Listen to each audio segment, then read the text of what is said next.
Go. So, hi everyone. I'm back here with Karine for our next instalment. This is in advance of International Women's Day. It's important on International Women's Day and every day, of course, to celebrate what women bring to the world, to relationships, to business. And Karine is a leading figure for both her award-winning hairdressing and also her fight against climate change and bid to improve sustainability in both her industry and amongst people in general. Hi, Karine, how are you today? Hi, Susie. I'm good, thank you. Nice sunny day here, so I'm very excited about that. Yeah, it's good. Yeah. The winter blues are shifting. Oh, we have an opening date and we have sunshine, so yay, it's all good. It's all good. Well, the reason I wanted to interview you was, as I said, you know, you're an award-winning hairdresser. You are particularly inspirational in terms of sustainability, and I know that's a cause very close to your heart. So my first question is, obviously being an inspiration for so many people, who was your inspiration when you started? Oh, when I was younger, I was, you know, I grew up in a small town in Australia, and you know, I always looked to the big lights. I think I drove everyone crazy in my family because I was always wanting to see what was out there and what was more. And when I started my hairdressing career, I suppose if I look at it from the hairdressing side of it, it was Antoinette Binder. She was just coming onto the scene, and it was Charles Worthington who I ended up working for. Which I think is great, but more than anything, it was you know, I worked for my mom, and she was always a good leader, and us keeping, you know, pushing us, you know, nothing is impossible. If you want it, you can achieve it. If you want to ride that bike, you can ride that bike. You know, you go to it even now with a problem, it's like, oh well, you'll sort it out, sweetie, don't give up. that's her answer to everything. And along the way, I've had some really inspiring people that I've worked with. Fiona, who really pushed me in the competition level from Australia, and then Carolyn Newman when I come over to the UK, and Samantha Johnson and Michelle Austin. These were really inspirational women in great positions in my industry that, you know, let me see that, yeah, we can do this. We can do this. Beverly Capella, you know, she was the first woman to win British Hairdresser of the Year. So I was tapping into all of them and getting to know them as well, which I think is important.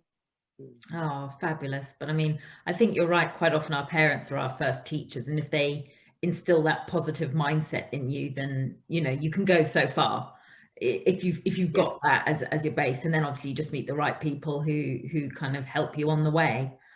I've mentioned already that you are a leading light in the sustainable hair movement, and Karine Jackson Sustainable Hair was one of the first eco salons, and I know that that is a mission that is very close to your heart. But at what point did you have that light bulb moment and realize that hairdressing could be done in an environmentally friendly way?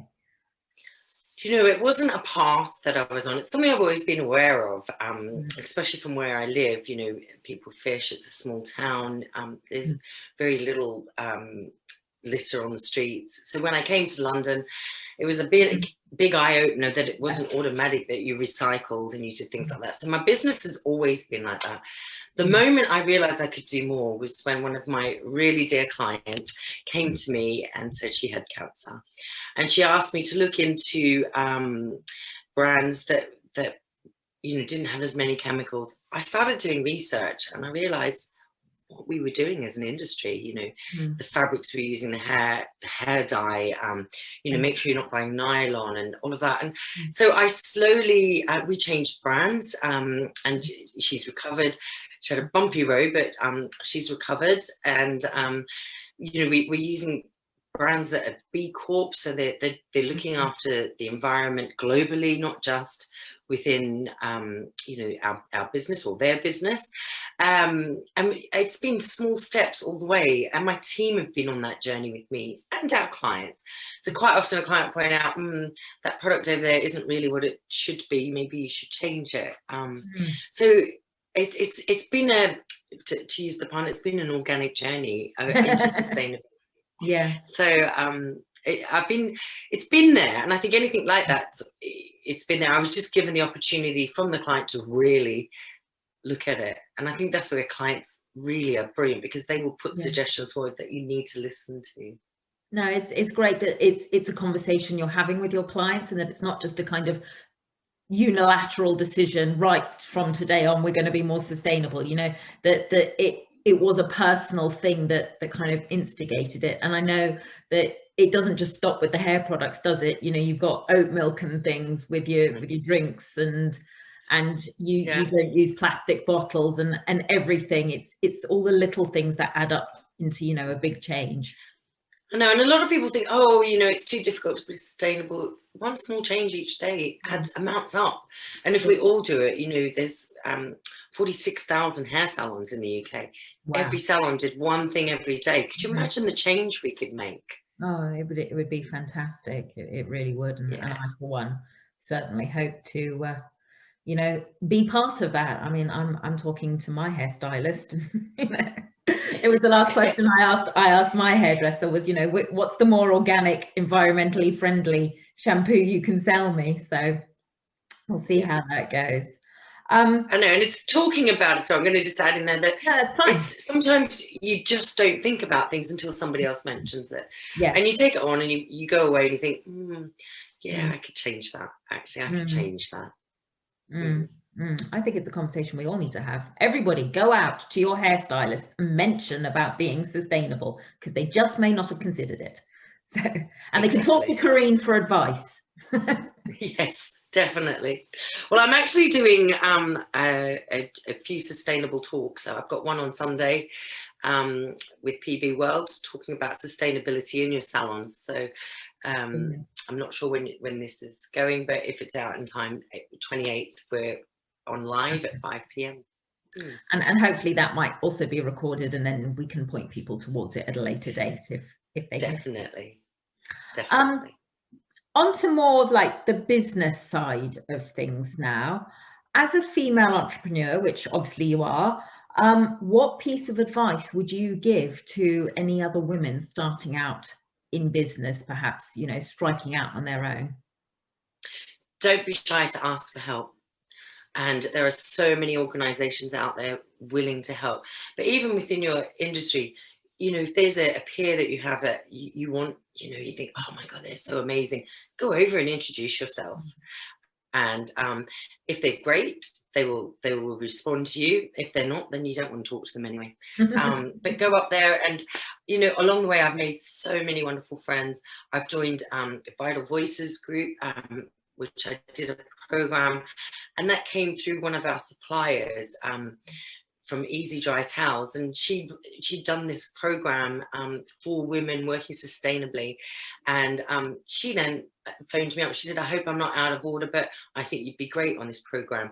It was life-changing. And that is just not being shy about saying what you think in a nice way, and not being scared.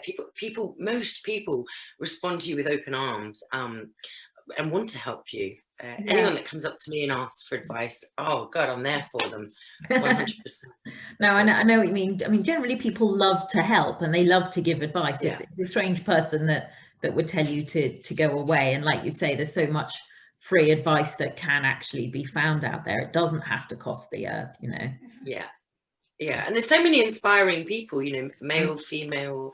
There's so many people you can just go up and say, I love how you do that. How did you do it? Or, you know, I'm struggling with this bit of my business. And even myself, you know, I've been in business 17 years, you know, reaching out to somebody saying, actually, I'm not sure I'm doing this quite right. Can you help me? I think something within our industry as well, you know, a lot of people suffer from dyslexia, severely suffering from it. But it doesn't stop me. All right, I might mix my words up sometimes and go back. Apologies, sorry, that shouldn't have said that. Own it. I think that's the other thing. Own it. You know, this is me. I can't help it, but I'd like your help. So, and you know, being clear about that. Yeah, absolutely, absolutely. I mean, there's nothing to be ashamed of.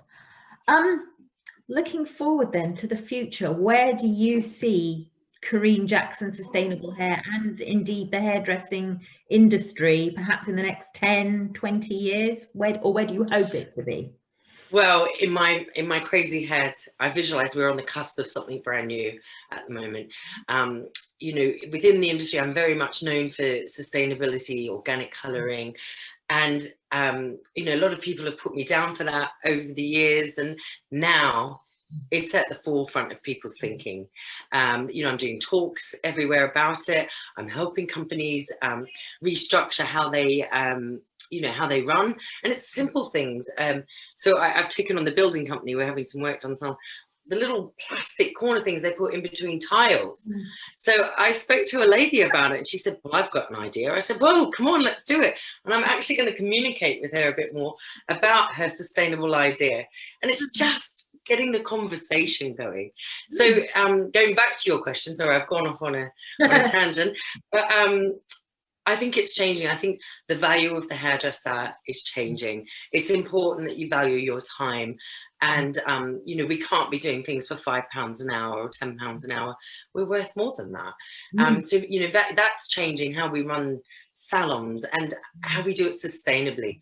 We have a voice in the salon as well. We have a voice to our clients. So, you know, don't underestimate the power of what a hairdresser is capable of and what you hairdressers are capable of out there. We can make change, and good change, and I think that's happening. Fantastic. I mean, there's a whole conversation around it's not just an image thing. It's to do with well-being and how you feel about yourself and confidence, and it's the start of so much more. It can be like the trigger. I saw one of your boards said something, whether you're having a good day or a bad hair day, you know, come in. So it was, and that's great. And it's true. Yeah. Oh, you choose good hair day, bad hair day, and then there's an arrow going in. And I think that's right with how we run businesses and our move. We choose, you know, whether we're going to do the right thing or just continue as we are. And I think continuing as we are is not moving the wheel of life along. We have to make changes, and you know, hairdressers are in a position to not only have a voice and get it out to every client, you know, 30 people a week, but we also have 46,000 salons within the UK. So imagine if we went global with that. We could reverse climate change. We could reverse racial inequality. You know, we could actually make equality for people. So we can, you know, get racial equality, the right wages for people. And it comes with grassroots. We are at the grassroots of the service industry. So, and it's something I'm proud of. I can make changes, and so can everyone else. And that's partly what International Women's Day is all about, is, you know, changing things at grassroots level to eradicate, you know, old patterns that don't work anymore. So it's all very much on message, isn't it? It's brilliant. But just for a bit of fun, final question, because I know that, you know, you're busy and we're taking up some of your time. There have been lots of hairstyles and hair trends over the year, and I'm sure you've seen many in your career, but what's the worst one? What is the worst hairstyle or hair trend that you hope never to see again? Oh God, it's that cut that goes like that, and like that. And I had a client that used to make me do it, and it just didn't suit her. I mean, some people can get away with it, definitely. Most can't. And so I really don't want to see that again. I really don't. Let's get movement in the hair and softness, and that just sounds like a very full haircut, doesn't it? Well, that's it. It is that, and it is not, unless you're, you know, got the perfect asymmetrical face. It's not. It's harsh and it's unflattering. I am a fan of the mullet, I will say, though. Are you? Well, done well. Kind of got the Aussie roots there, doesn't it? I think, you know, there's room for that. It might come back. Who knows? Oh, brilliant. Well, Karine, thank you so much for your time. We appreciate it. And without it sounding too trite, keep up the good work, because, you know, you like you say, you have that voice, And anybody that might be watching, whether you are a hairstylist, take that change, or if you are a client, talk to your hairdresser about making that change, because obviously climate change and all the other kind of inequality, we need to try and work together to get it stamped out. But in the meantime, thanks so much, Karine. Thanks for inspiring us, and long may it last. My pleasure, and happy International Women's Day to everyone out there. Yes. Thanks, Karine. See you soon. Thanks. Bye. Bye.